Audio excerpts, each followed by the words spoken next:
Islamic university Awantipora Kashmir के शोबे सहाफ़त ने फ़िल्म साउथ एशिया के इश्तराक से यूनिवर्सिटी के एक कॉन्फ्रेंस हॉल में एक रोज़ा फ़िल्म फेस्टिवल का इनेकाद किया। तकरीब में मारूफ डॉक्यूमेंट्रीज़ और फिल्मों की नुमाइश के साथ साथ मुख्तलिफ तालीमी इदारों के दरमियान बेहतरीन फिल्म अवार्ड्स के लिए मुकाबला भी मुनक़िद हुआ। हर फिल्म के बाद शुरा ने फिल्म साजी के फ़न और जनूबी एशियाई सिनेमा के बदलते मंजरनामे पर तबादले ख्याल किया।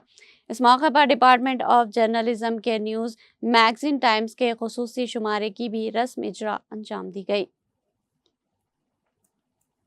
जो department of journalism and mass communication Islamic university of science and technology आज फिल्म फेस्टिवल यहाँ ऑर्गेनाइज कर रहा है, वो काफ़ी इम्पोर्टेंट मकसद से शुरू किया गया। ये जैसे एक प्रोग्राम नहीं है जहाँ पे कुछ फिल्म स्क्रीन की जाएगी, बल्कि ये एक ऐसी कोशिश है कि ऐसी जो वर्ल्ड एक्लेम्ड डॉक्यूमेंट्रीज है उनको बच्चों को एक्सपोज करे। और ये क्योंकि आज सिर्फ जो डॉक्यूमेंट्रीज है ये मीडियम ऑफ एंटरटेनमेंट नहीं है, ये मीडियम ऑफ एजुकेशन है, ये मीडियम ऑफ इंस्ट्रक्शन है, ये मीडियम ऑफ लर्निंग है। सो फर्स्ट इस मीडियम ऑफ डॉक्यूमेंट्रीज को प्रमोट करने का एक मकसद है।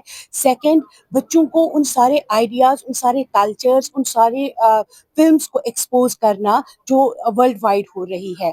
इसमें एक तो काफ़ी वर्ल्ड एक्लेम्ड फिल्म्स स्क्रीन की जा रही है, फिल्म साउथ एशिया के कोलैबोरेशन के साथ। उसके बरक्स यहाँ पे बहुत सारे कॉलेज से, चाहे वो बारामूला हो, अनंतनाग हो, या बाकी कुछ डिग्री कॉलेज से भी जो बच्चे आ रहे हैं, और यहाँ Islamic university of science and technology के भी स्टूडेंट्स हैं, उनकी प्रोड्यूस की गई फिल्म्स भी यहाँ पे स्क्रीन की जा रही है। और आज बाज़ाब्ता एक कंपटीशन भी होगा उनके दौरान, और यहाँ पे जूरी है वो जो बेस्ट फिल्म्स को भी अवार्ड करेगी।